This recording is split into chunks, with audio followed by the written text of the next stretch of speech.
Good afternoon, folks. The caliber of the people here has just been amazing. This is real grassroots stuff, so you'll have to tolerate a bit of it. It's our first PowerPoint, so it's East Coast slang. East Coast slang, so here we go. So that's what we're about. We're training locals up the coast. So the partners in this is Convita, and they provided all the following resources. And the financial support was the biggest one because they pay everybody. That's all of us. And of course they supply the beehives. And of course Rangi here, he provided the local knowledge, and he also provided a temporary depot for us up the coast. And myself, I'm still trying to decide what exactly I do. I thought I signed up as a beekeeper, but I spend so much time in the office, as you can see. I've got a bit of a tummy now. So one of the reasons we do what we do. A wise man once told us, and he's in this room, work is the most effective means to improve the well-being of individuals, their families and their community. So we adopted this. So one of our guiding principles is that providing employment will improve the health of our community. So that's what we're all about. So in October, Convita purchased an apiary business, gave us another 1,200 hives to play with, and employed some of our locals. So we had 1,800 hives October last year. So this is our staffing levels we started with. And Rangi Tukia, now where Rangi Tukia is, that's right on the east coast. And this is where we are at now. We've actually got 9 full-time staff because they haven't approved the 10th one, but I gave this presentation to them yesterday in the hope that they'll say yes. Here it goes. And we have 8 volunteers. Now the amazing thing about what we're doing up the coast is that we get people who want to come out and have a look at what we do. So we take them out and we use them too. So they actually help us do some beekeeping. So our long-term goals are, you'll see the top 4. We're doing that this year. The honey extraction plant will hopefully go up by November, December. It depends if I can get Terry to come and do some work for us. I hit Convita up for a management scholarship yesterday, and they've agreed. So the whole idea is that we do everything in-house. That's even producing the timber we need to make the hives. So why do we need trees for bees? Again, I'm like Brenda, I'm big on native planting, so we want Linda to give us all the information that we need to have to plant trees all year round, and they have to be native. Because I consider myself a native, and I like to look after our native bees as well. So when we talk about stocking levels and stuff, I don't want to overstock where we're competing with our natives, including me. I want a special thanks to Linda because she's been so awesome. She's taught me so much about trees. I didn't realise there was a lot more to a tree than what we see out there. And of course John McLean, that bee biology presentation, I've seen it so many times and I learn every time that he goes through something new. And he's so passionate about it, you can't help but get encouraged by him. Yeah, so they're both passionate and inspirational people who have taught me so much and given me many a new respect to the bee world and the importance to human survival. I'm going to hand it over to Rangi now. Well, yeah, I'm Rangi Raroa. I'm from Rangi Tukia. I'm a landowner, trustee of a land block down there, also one of the local beekeepers. And I'm now a trainor of some of the local boys down there. And just like to acknowledge what Willie was saying about Convita. Convita is the only one that has offered to help us in our training program by providing the funds to pay our trainees, trainers, equipment, machinery and hives with the bees in them. So big thanks to Convita. I'll begin my bit by saying a proverbial saying or whakatauki in Māori, and it goes like this: Whatu ngaro te tangata, toitu te whenua. Now, translated in the lingua franca of the day, it's people pass away, but the land remains forever. That is before global warming and extreme erosion, of course. Now, how do we apply that up the coast? Well, I think it's applied everywhere, because generations do pass on, and before you know it, you're in the position that they were in. You move into the kaumātua positions, I suppose, or positions of responsibility in our communities. So then you've got a part to play. Now, the part I'm going to speak about is more the land diversification or farm use. And speaking specifically about Te Kotuku Station, which is the block that I'm overseeing, trustee on, it's very, I suppose, similar to a lot of the Māori land blocks up the coast. When we look at the history of that particular block, which is probably common to a lot of the blocks up there, before World War II, there was really small-scale farming, mainly done by the little families. They had their little holdings, their little bits of land. They milked their 20 cows, separated the cream and chucked it on the back of a horse in their cream can and went to catch the lorry a couple of miles down the road. That's what it was like pre-World War II. Of course, since that time,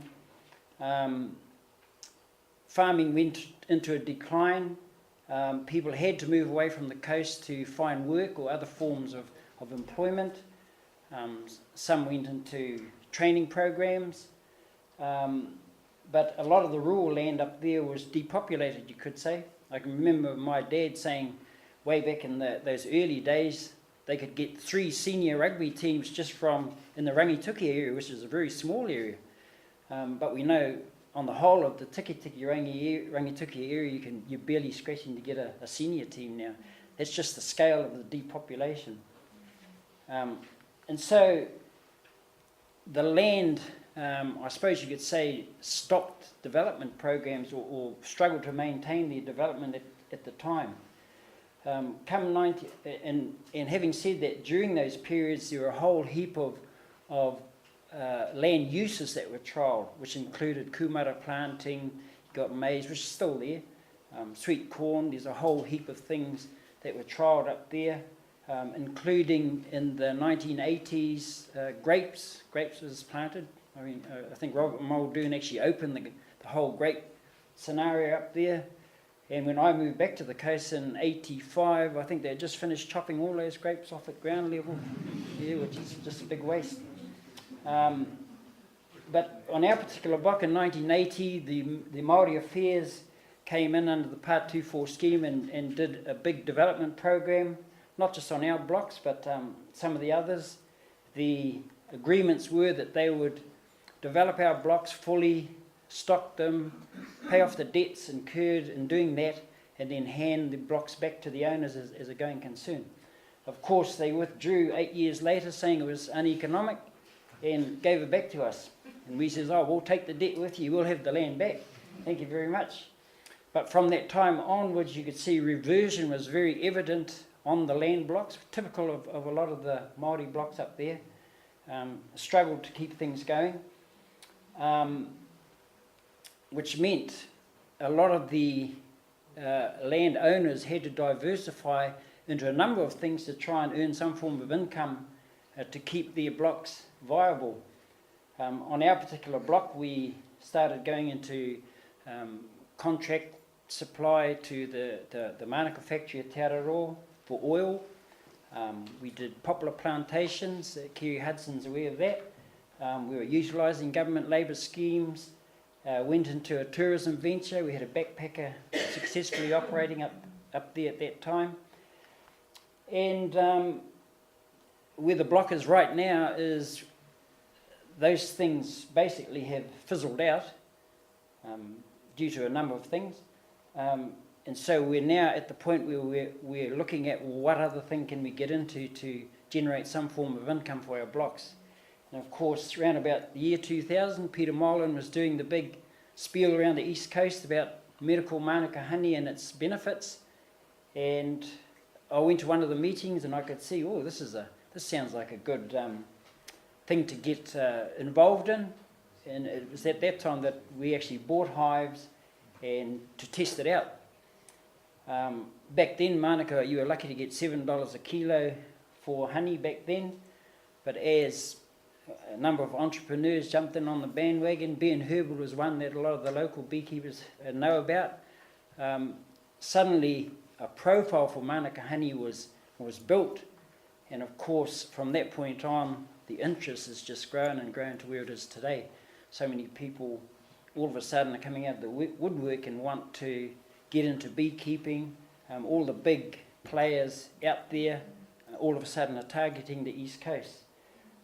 So we as locals were wondering how could we get in on the industry and improve the lot of the local people up the coast.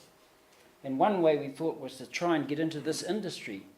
So we approached a number of different organisations, including our local runanga, to try and get some funding to get this training thing going for locals. Because we were tired of seeing all the truckloads of hives coming in and the truckloads of hives going back out. And none of that really was staying in the community. And we wanted to change that.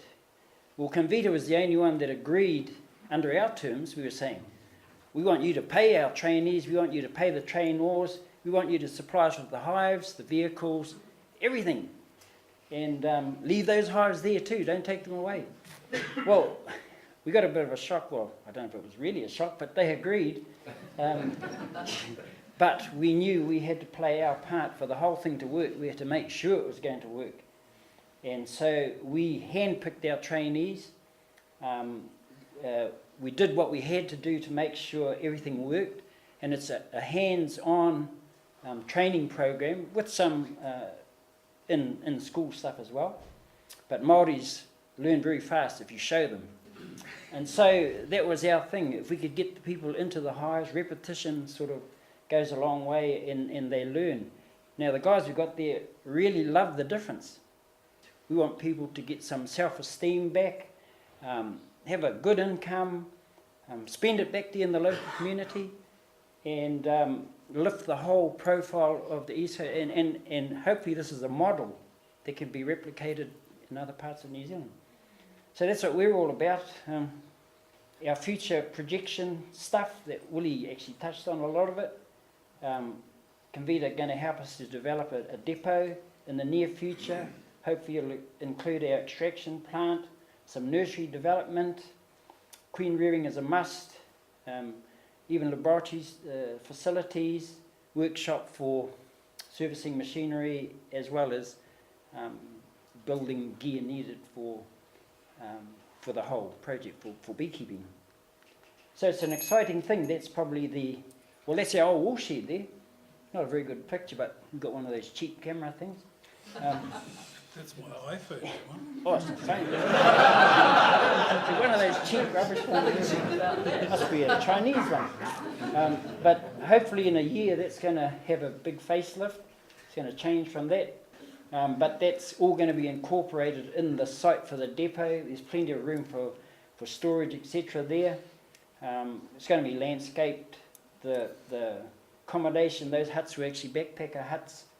The shearers' quarters converted into two big rooms for sleeping, kitchen, shower facilities, etc. all there. So it's an ideal site for a depot up there, which could be developed at probably minimal cost. Hopefully in 12 months' time we might see a big change there. Looking from the air, well, you can see the nature of the land, see why it reverts. Probably not intended to be cut right at the beginning, but hopefully we can develop that area and many other blocks like it. They're all a gorse. Yeah. Beautiful. Great.